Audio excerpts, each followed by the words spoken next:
Vous recherchez une école de référence pour une double formation universitaire et professionnelle de qualité? Voici l'opportunité à ne pas rater. L'École supérieure d'administration, d'économie, de journalisme et des métiers de l'audiovisuel ESAE vous offre des programmes d'enseignement en licence et en master orientés vers l'emploi qui font d'elle une référence à travers les filières de l'administration générale et territoriale, l'administration du travail et de la sécurité sociale, droit, diplomatie et relations internationales, administration hospitalière, universitaire et intendance, journalisme et métiers de l'audiovisuel et toutes les filières des sciences de gestion. Une seule adresse, www.esae.bj. Rendez-vous dès maintenant sur nos campus ESAE Bedjromende au numéro 90 93 65 21 ou au numéro 98 98 14 00. Paracourt sur le numéro 52 46 12 12. Aboumé Kalavi au numéro 52 88 44 44. Akpakpa au numéro 52 88 33 33.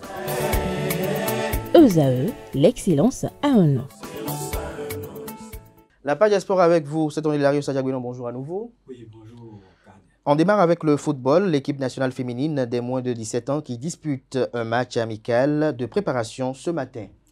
Les filles de Ida Azansou vont jauger leur niveau face au club de T1 Dynamique FC d'Abomey Calavi au centre d'excellence de football de Misrete où elles sont en stage depuis le lundi. La sélection nationale cadette du Bénin prépare le deuxième tour des éliminatoires de la Coupe du monde féminine U17 2025. Les Amazones vont affronter la République démocratique du Congo en mars. Le match aller est prévu pour le 9 et au Bénin et le retour le 16 au Congo. Ce deuxième stage de préparation regroupe 26 Amazones sous la direction de la sélectionneur Ida Azansou et son staff. Armand Bokor, la capitaine de la sélection, est forfait pour cette double confrontation en raison d'une blessure contractée le mardi dernier à l'entraînement. Et puis dans le même registre du foot féminin, le tirage au sort de la première édition de la Coupe d'Afrique des Nations de futsal a eu lieu en début d'après-midi ce jeudi. Oui, aura lieu effectivement. Oui, aura lieu cet après-midi au siège de la Confédération africaine de football CAF au Caire. En lice, il y a 9 pays qui sont qualifiés ou qui vont faire les premiers pas dans cette nouvelle compétition de la CAF au Maroc.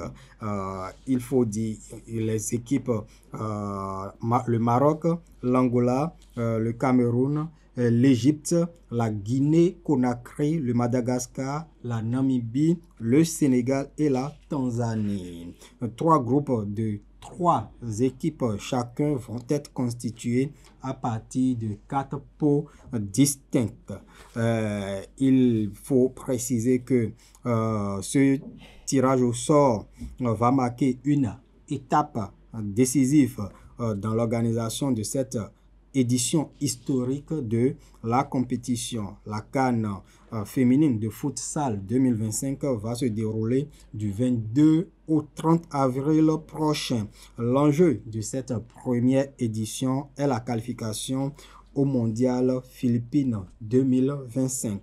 2 nations africaines vont obtenir leur billet pour la Coupe du monde qui aura lieu du 21 novembre au 7 décembre 2025. Le Bénin s'active pour le développement du foot féminin. Un centre d'excellence est en construction actuellement à Lokossa. Effectivement, cette ville située à l'ouest du pays sera le carrefour de la formation des talents du football féminin au Bénin grâce à cette infrastructure qui sera érigée. Marcelin Bokover, membre du comité exécutif de la Fédération béninoise de football, nous parle de l'évolution du chantier lancé par le président de la fédération lui-même, Mathurin Deschacus, il y a quelques semaines. C'est un projet important pour la Fédération béninoise de football, important pour son président, important aussi pour le gouvernement du Bénin, parce que, vous savez, sur ce centre, la fédération et le gouvernement se sont donné la main pour contribuer au financement de ces infrastructures. C'est un chantier qui a été lancé il y a quelques mois. Les entreprises donc ont été sélectionnées. Les travaux ont démarré depuis environ 3 mois. Nous avons un délai global de 18 mois pour livrer les travaux, mais le président de la Fédération béninoise de football, Mathurin Deschacus, lors de notre dernière visite sur le chantier, a été on ne peut plus clair qu'il va falloir qu'on réduise ce délai, histoire de pouvoir livrer ce chantier, disons, dans les 6 à 8 prochains mois.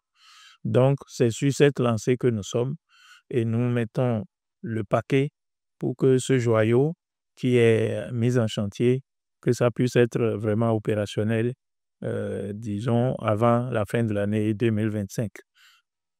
C'est un objectif et le gouvernement est pleinement engagé dans cet objectif, de même que la fédération. Et donc, comme je dis, on se donne la main pour que fin 2025, que ce centre soit véritablement fonctionnel. C'est un centre vraiment moderne pour les jeunes filles, destiné donc au football féminin, avec des dortoirs. De mémoire, je pense qu'on a jusqu'à près de 180 places, 180 lits pour les filles. On a prévu 3 stades dans ce centre, avec donc tous les bâtiments connexes qui vont avec, à savoir l'administration, les vestiaires, la bianderie et tout ce qui va avec un centre de ce niveau. En tout cas, ça va être une véritable chef-d'œuvre que la fédération et le gouvernement sont en train de mettre sur pied à Lokossa. Et ce sera pour le bien du football béninois, du football féminin en particulier, où là aussi, nous sommes appelés à faire des résultats intéressants qui vont, disons, rendre fier le peuple béninois. Et puis on se rend en tennis pour boucler ce matin. Oui, on parle de Ons Jabeur, la Tunisienne qui retrouve la forme après des pépins physiques qu'elle a eu en 2024. La Tunisienne a aligné une 3e victoire d'affilée à Doha sur le tournoi WTA 1000. Hier, elle a dominé en 8e de finale l'américaine Sofia Kenin en 2-7, 6-3, 6-4. Une victoire solide face à une adversaire considérée comme redoutable qui la qualifie en quart de finale. Jabeur va défier à ce stade du tournoi la Lettonne Jelena Ostapenko ce jeudi après-midi. Jeudi après-midi, merci à vous, Setonde Larosa Diagono, pour cette belle présentation de la page des sports. Merci une fois encore à Romaric Djisgougouenou pour sa présentation du bulletin matinal d'information. À présent, on va appeler en plateau Komlan Kanté Amoussou et Atifa Olafa. Je me tiens, autant pour moi, je me tiens Romaric en plateau et je convoque Komlan Kanté Amoussou pour la définition du jour.